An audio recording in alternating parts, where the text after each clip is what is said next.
Hi everyone, and welcome back to another video. Today we are going to be discussing retirement for professional ballet dancers. Just a little warning, this video might be a little bit all over the place because this answer is not black and white. There is a lot of gray area when it comes to retiring for professional ballet. And once again, I'm only going to be speaking on my personal knowledge of the topic and only in the United States, since I am not that familiar with other countries. So the most common question I get about retiring from ballet, actually there are two.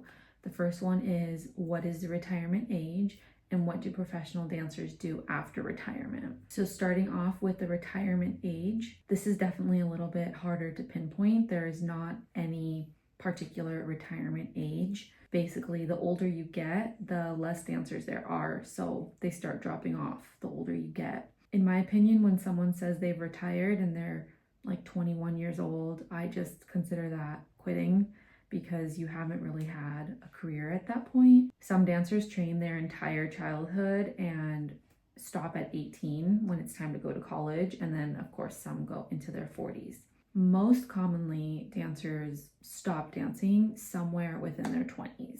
But there are many dancers dancing into their 30s and into their 40s. We're seeing more of that now than we did even 30 years ago. Just because we're a lot more knowledgeable now on how important nutrition is, recovery, maintaining the body with PT, massage, chiropractors, all of that. If the dancer really wants to go into their 40s and takes all of those things into consideration and takes really good care of their body, they should be able to do so. Of course, there are circumstances out of our hands that come into play sometimes that force dancers into retirement, such as injury or financial situations. Not all dancers retire just because their bodies are giving out. Sometimes they're just tired of it. They've done it their whole life and they want to try something new. Another common one is dancers retire because they want to start a family. And yes, there are dancers that start families while they're still dancing, but some people just don't want to do that, so they take that as their sign to retire. And of course, when the body can no longer sustain that stress on the body that ballet causes, then of course it's time for retirement. So as you can see, the age of retirement is very loose and I cannot pinpoint it. It really depends on the dancer, their life, their situation, what they want, how their body's reacting. There's just so many factors. I know some dancers in companies that have been in the same company since they were 18 and they're approaching 30 and they're just kind of getting tired of it and they want to do something else, and that's totally fine. So now, of course, the question of what do ballet dancers do after retirement? So in the United States, when a dancer retires, there's really nothing put into place for them for after retirement.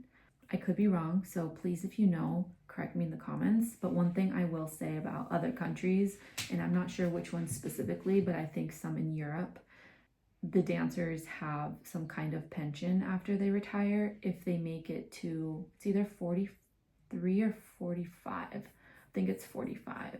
In Europe in general, the dancers are more financially supported, just overall. Like I said, I don't want to speak too much about it because I just don't want to give out wrong information. In the United States, many professional dancers never went to college because straight out of high school, we usually get a company contract and just start dancing professionally. So what a lot of dancers do as they're approaching retirement is they'll start taking college classes so they have some kind of degree to fall on once they're done dancing. I know a few of my friends right now are taking college classes while they're dancing professionally, so they do have that when they retire. It's also very common for ballet dancers to stay in the ballet industry when they retire. So either they will become ballet teachers, some open up their own ballet school. Dancers also become directors or artistic directors of ballet schools or ballet companies. They'll become ballet masters, even executive directors. They just stay within the ballet industry somehow, in some way.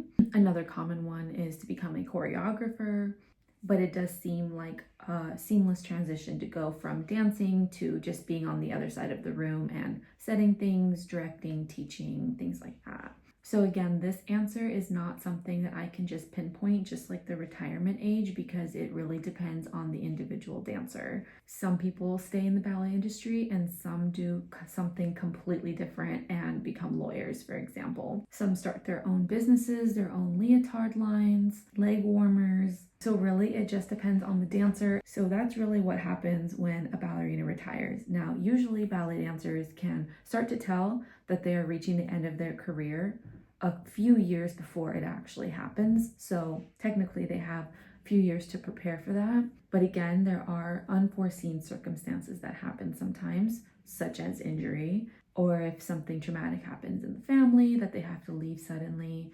Obviously, life throws things at all of us, not just ballet dancers.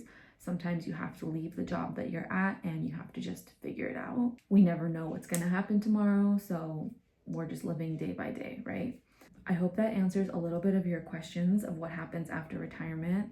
I truly think that some of the best dancers in the whole entire world are over the age of 30. Some of the best prima ballerinas at the top of their game are over the age of 30. I think part of what makes them so spectacular and so special and captivating to watch is their maturity. They've had time to grow, to mature as artists, to develop that artistry. They've also lived life and had life experience, and they bring that depth and their soul onto the stage. It's something that you just won't see in someone that's 21 or 22, or it's just very rare. And you really can't blame the dancer, right? Because they're just young and it's not their fault. But I want to make it clear that just because you turn 30 or 32 or 35, it doesn't mean that you're just terrible all of a sudden. A lot of the best dancers in the world are over the age of 30 and even 35 and even 40. Another very common question I get is about what I personally am going to do after I retire. Of course, I'm thinking about it. Of course, I'm being smart about it, but it's not something that I want to share publicly online right now.